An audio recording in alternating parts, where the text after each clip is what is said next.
નમસ્કાર, આપ જોઈ રહ્યા છો નેશન પ્લસ ન્યૂઝ. હું છું આપની સાથે હિરલ પંડ્યા.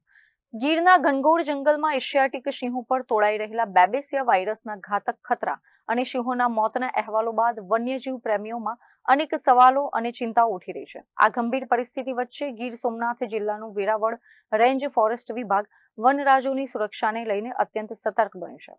ગીરમાં વનરાજોના કાળ બનેલા જીવલેણ રોગચાળાને નાથવા માટે વન વિભાગ દ્વારા યુદ્ધના ધોરણે સ્ક્રીનિંગ અને ડી-ટિકિંગની કામગીરી ચાલી રહી છે. ત્યારે વેરાવળ રેન્જમાં સિંહોના સંરક્ષણ માટે વનકર્મીઓ રાત દિવસ જોયા વગર જંગલ ખોદી રહ્યા છે. વેરાવળ રેન્જ હેઠળ આવતા રેવન્યુ અને ફોરેસ્ટ વિસ્તારમાં 20 જેટલા સિંહોનો કાયમી વસવાટ છે, જેમના સ્વાસ્થ્ય પર કોઈ આંચ ન આવે તે માટે ફોરેસ્ટ ડિપાર્ટમેન્ટે સઘન ફૂટ પેટ્રોલિંગ શરૂ કર્યું છે. જંગલના ખૂણે ખૂણાથી વાકેફ એવા અનુભવી લાયન ટ્રેકર્સ અને સ્થાનિક બીટ ગાર્ડ સિંહોના સઘળ મેળવીને દરરોજ તેમનું હેલ્થ સ્ટેટસ ચેક કરી રહ્યા છે.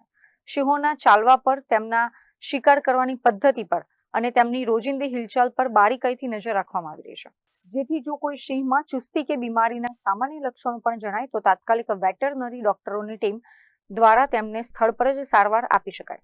અત્રેની વેરાવળ રેન્જ હેઠળ હાલમાં 20 જેટલા સિંહોનો વસવાટ છે અને વેરાવળ રેન્જના કર્મચારીઓ રાત દિવસ એમનું ઓબ્ઝર્વેશન કરી રહ્યા છે અને ભવિષ્યમાં ડીવર્મિંગ ડી-ટેકિંગની કામગીરી પણ હાથ ધરવામાં આવનાર છે. ના, હાલમાં હજી સુધી કોઈ એવી વસ્તુ ધ્યાનમાં આવેલ નથી. હાલમાં અમારા 2 રાઉન્ડની અંદર 7 જેટલા અમારા વનરક્ષક અને વનપાલ તેમજ ટ્રેકર દ્વારા ઓબ્ઝર્વેશનની કામગીરી કરવામાં આવી રહી છે. અત્રે ઉલ્લેખનીય છે કે હાલની સ્થિતિએ રેન્જની અંદર તમામ સિંહો એકદમ સુરક્ષિત અને સ્વસ્થ હોવાથી વન વિભાગે હાશકારો અનુભવ્યો છે. જોકે ખતરો હજી ટળ્યો ન હોવાથી વન વિભાગની આગામી દિવસોમાં પણ સિંહોના મોનિટરિંગને આ સઘન ઝુંબેશ ચાલુ રાખશે, જેથી એશિયાટિક સિંહોના આ આખરી આશ્રય સ્થાન પર કોઈ આફત ન આવે. Mahesh Dodiya, nation plus news, Gir Somnath.